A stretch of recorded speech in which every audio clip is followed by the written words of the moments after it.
Hello and welcome to this edition of FYI Weekly, your official source for City of Greensboro news and information. The Greensboro Department of Transportation has published the list of proposed construction projects scheduled from 2026 through 2035. This draft is on behalf of the Greensboro Urban Area Metropolitan Planning Organization, or MPO. The MPO's Transportation Advisory Committee will process collected feedback before voting on the project at its meeting on Wednesday, September 24th.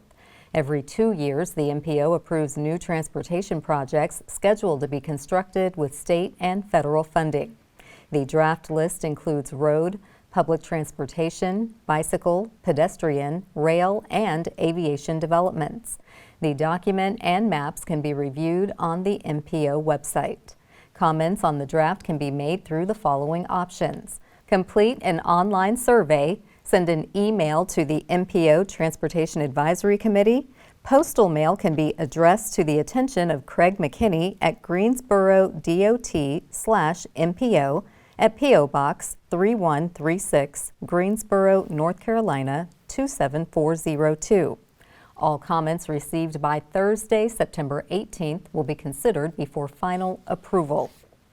In other Greensboro Department of Transportation news, the public is invited to review the MPO's draft recommended project list and draft MPO ranking methodology.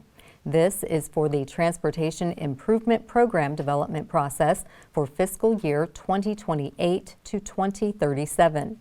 The draft recommended project list identifies the candidate projects the MPO and its local government members are advancing for consideration as part of the North Carolina DOT's prioritization process. Once the NCDOT completes its initial quantitative scoring of all candidate projects, the draft MPO ranking methodology will guide how the MPO assigns its limited local input points to help shape which projects move forward. This ensures local priorities are reflected alongside the statewide scoring. The public is invited to review and comment on the project list and ranking methodology. The deadline is Thursday, September 18th. The Transportation Advisory Committee will consider approval of the documents at its meeting on Wednesday, September 24th. The MPO manages the federally required transportation planning process for the area's highway, transit, bicycle, and pedestrian facilities.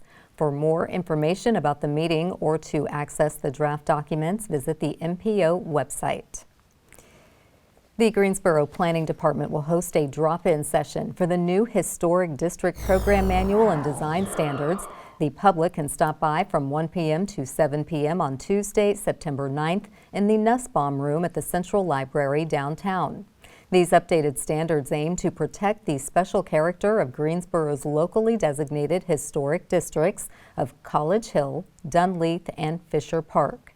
Planning staff, members of the Greensboro Historic Preservation Commission, and Samantha Stewart of Gate City Preservation will be on site. They will explain the plan, answer questions, and capture feedback on the proposed changes. Residents may also receive copies of the new Certificate of Appropriateness application. This marks the first time since 2003 these standards have been significantly updated. The changes ensure the manual remains clear and user-friendly, as well as aligning with current best practices in preservation science, energy efficiency, and sustainability. The updated program manual draft is available on the city's website. Final edits will be made with consideration of feedback captured during the drop-in session. The new program manual and design standards are expected to be adopted this fall.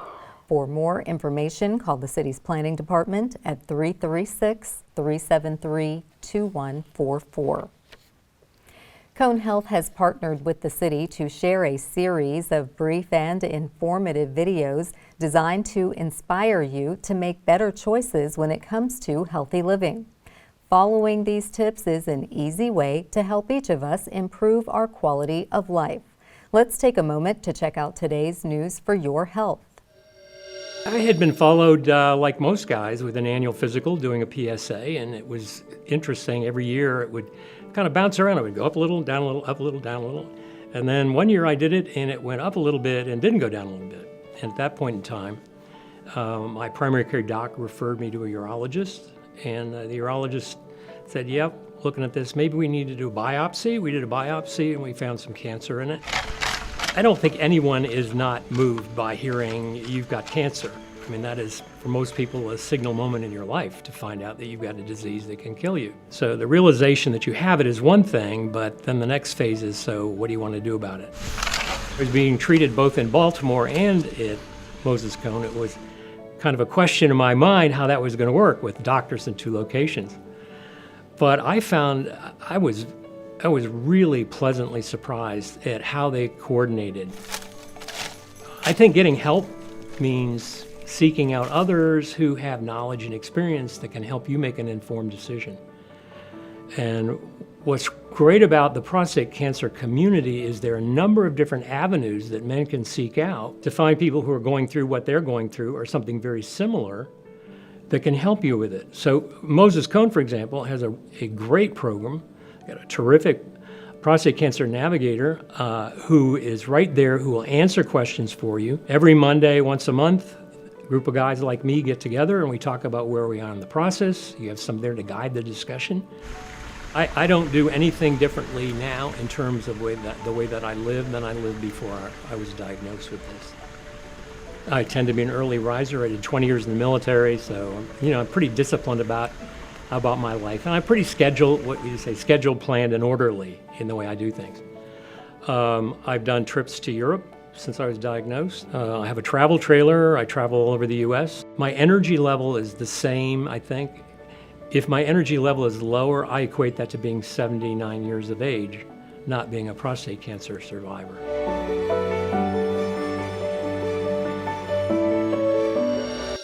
Creative Greensboro unveiled the 2025 Downtown Arts Special Commission mural for City Hall, and the next First Friday event will spotlight Death Awareness Month. We'll have those stories and more news coming up after the break. Stay with us.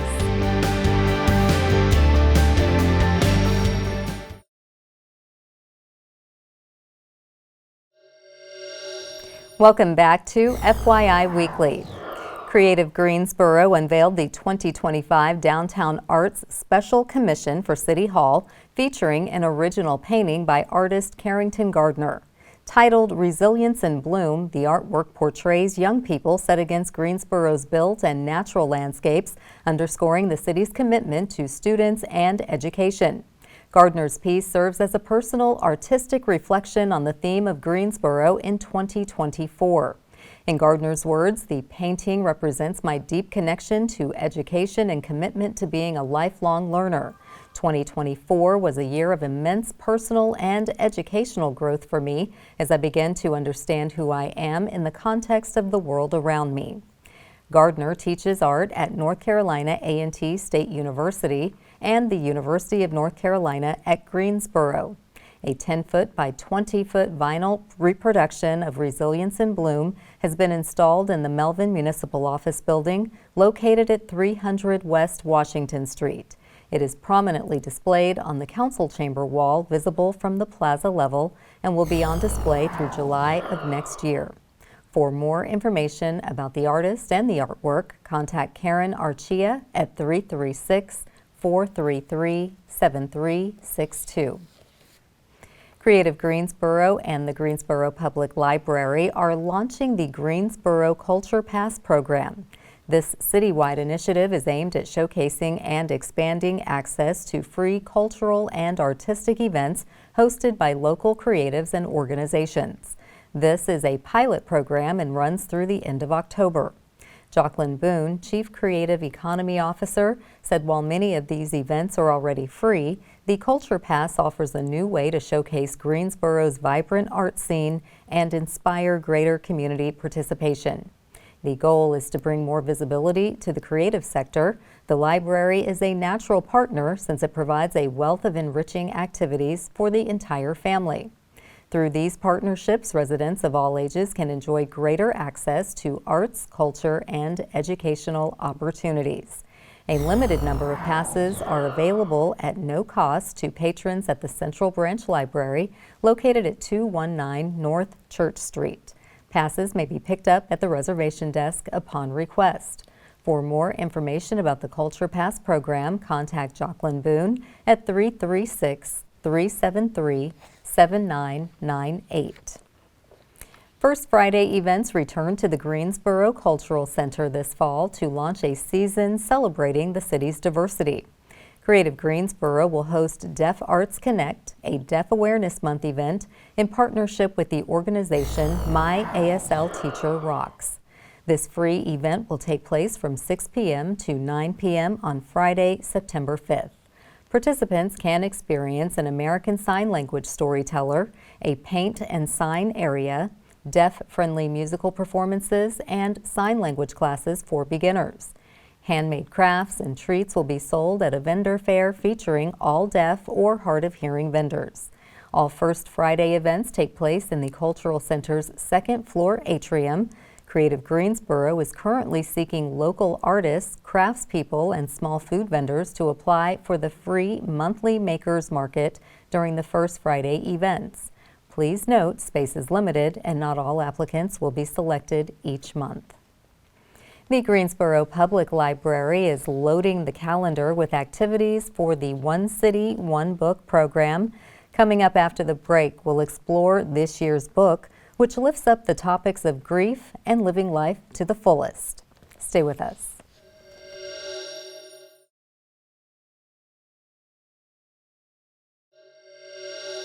Welcome back to FYI Weekly. When is the last time you took inventory of your life and asked yourself, are you living your best, authentic life? This is a question sometimes sparked by grieving the loss of a loved one. Joining me now to tell us about the book My Father's List is Beth Sheffield. She is the manager of major library programming, including One City, One Book. Hello, Beth. Welcome back. Thank you. Yes, so this book is very important, My Father's List by Laura Carney. It's a memoir about grief, but it's also challenging people to take inventory of their life. So why did you select this particular book for the community to read? Yes, and so yes, it's a book about grief, but what Laura Carney has done in her memoir is she has said, let's go for it and let's live our most authentic life. And she completed the bucket list of her late father, who died tragically. Mm-hmm. And so it's a journey of self-discovery, mm-hmm. and it's also a journey about discovering family and she learns about her father along the way when she completes his bucket list. So we chose this book because we thought it would bring the community together. Mm-hmm. We can talk about personal bucket list as well as our hopes and dreams for our community. And it's just celebrating family.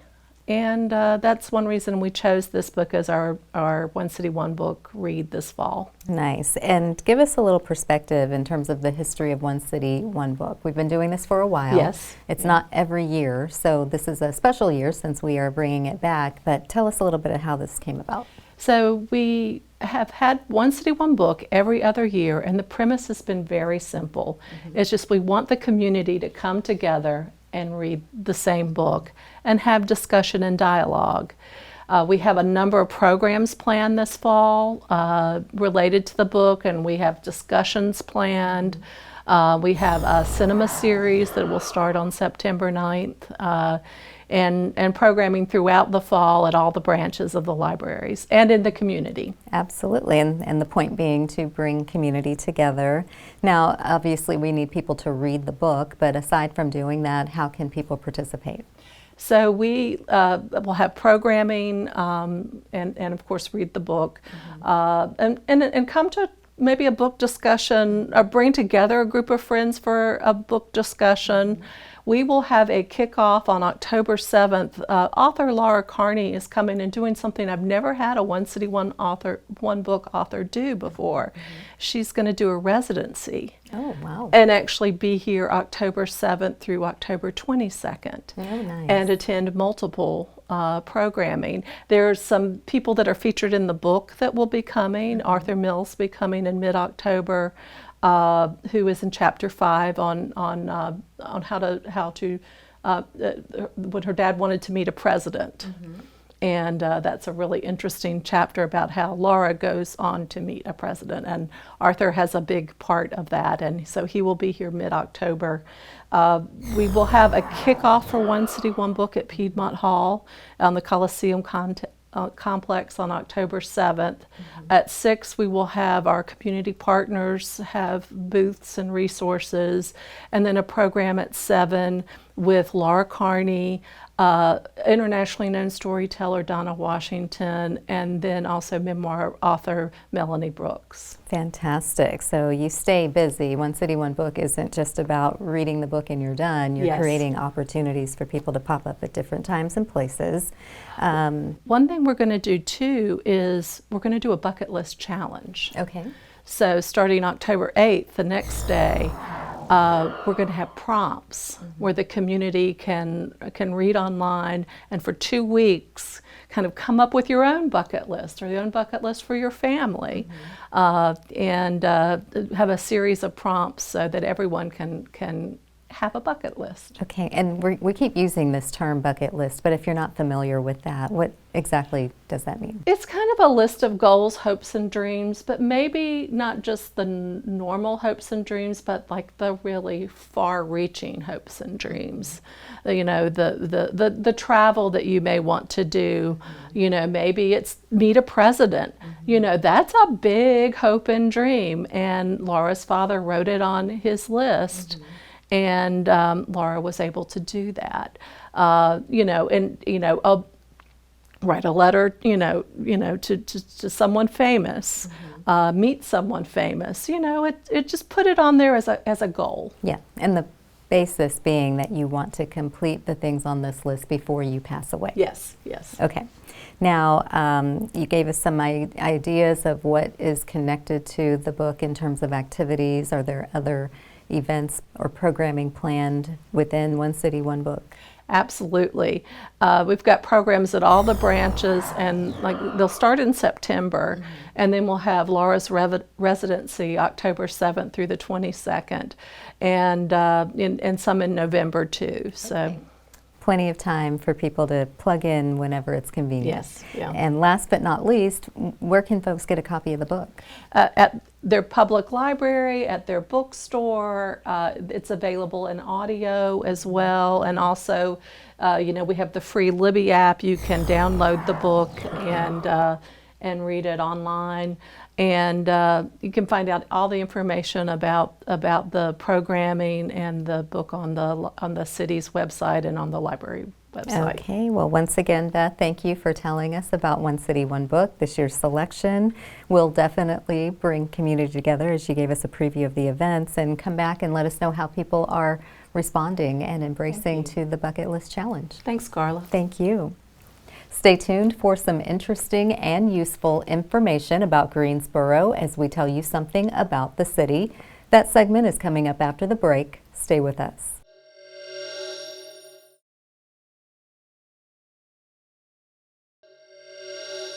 Welcome back to FYI Weekly. One way to stay informed about decisions that impact you and our city is by attending or tuning in to City Council meetings at 5:30 p.m. on the first and third Tuesday of the month. The fourth Tuesday is reserved for a meeting as needed. The City Council meetings take place in the Katie Dorset Council Chamber on Level 2 of the Melvin Municipal Office Building located at 300 West Washington Street. The public is allowed in person, but only in a limited capacity. Those who choose not to be in the building can participate virtually. The Greensboro City Council meetings are broadcast right here on GTN. The meetings are also streamed live on the city's website and on Cablecast. To review the council meeting schedule and agendas, please visit the city's website. Here's an opportunity to learn a little something about the city. The Greensboro City Council voted to approve the installation of red light cameras. The city will execute a $1.7 million service contract with Novoa Global Incorporated. Camera placement has been narrowed to a total of 10 intersections, but the initial deployment will consist of 5 intersections. Locations were selected based on data analyzed by the Greensboro Department of Transportation with input from GPD based on the type of crash and severity. Once under contract, the vendor will assist the city in finalizing the 5 locations based on site constraints and feasibility of camera placement. The intersections under consideration are as follows: Wendover Avenue and Church Street, Wendover Avenue and Bridford Parkway, Vandalia Road and Randleman Road, Holden Road and Patterson Street, Holden Road and Gate City Boulevard, 16th Street and Summit Avenue, Gate City Boulevard and Corey Boulevard, Cone Boulevard and Sands Drive, Meadowview Road and Gate City Boulevard, and Cone Boulevard and Elm Street. The red light cameras will be operational by the end of this year. Warnings will be issued for 30 days before actual citations are handed out. Coming up after the break, we'll showcase our department spotlight, but first, prepare to mark your calendars for the places to go and things to do on the town. I'm Dave, and here are some special events happening this week on the town.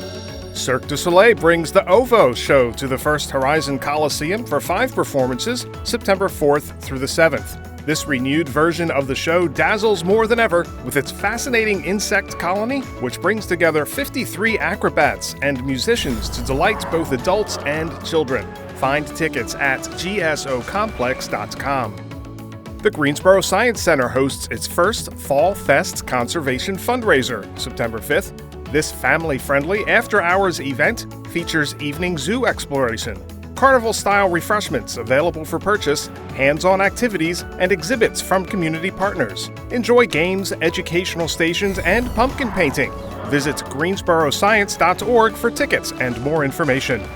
The Greensboro Cultural Center debuts a new exhibition with a public reception September 5th. Envisioning Folk, Art Inspired by Heritage, celebrates the enduring power of folk art and will be displayed through September 20th. Learn more about this free event on the city's website at greensboro-nc.gov. Country music singer Easton Corbin comes to the Carolina Theater September 5th. Known for his baritone voice and blend of traditional and contemporary country sounds, you might recognize his 2 #1 singles, A Little More Country Than That and Roll With It. Find tickets at carolinatheater.com. Stay tuned to FYI Weekly for more happenings on the town.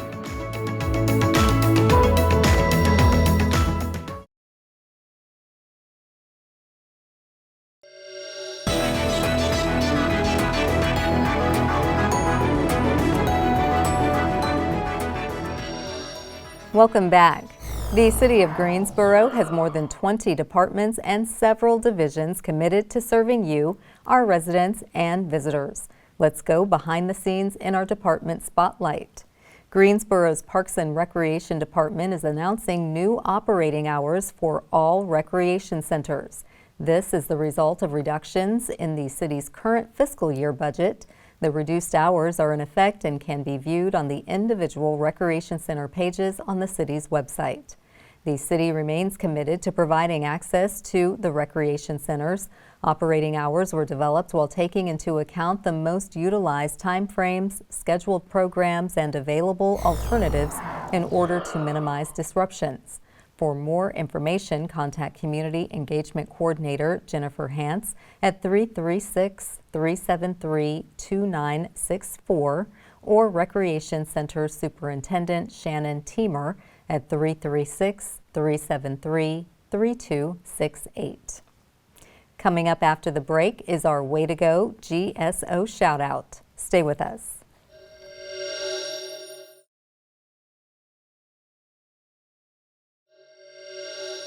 As we draw to a close, we always want to end on a positive note with our Way to Go GSO Shoutout. This week's shoutout goes to the Greensboro Department of Transportation. GDOT has published its fiscal year 2024-2025 annual report, which is available online. The report highlights the department's key projects, key data points, safety programs, and parking changes. It also showcases the work being done to enhance downtown through significant streetscape projects. This and all city annual reports are available on the annual reports page of the city's website. Way to go, GDOT.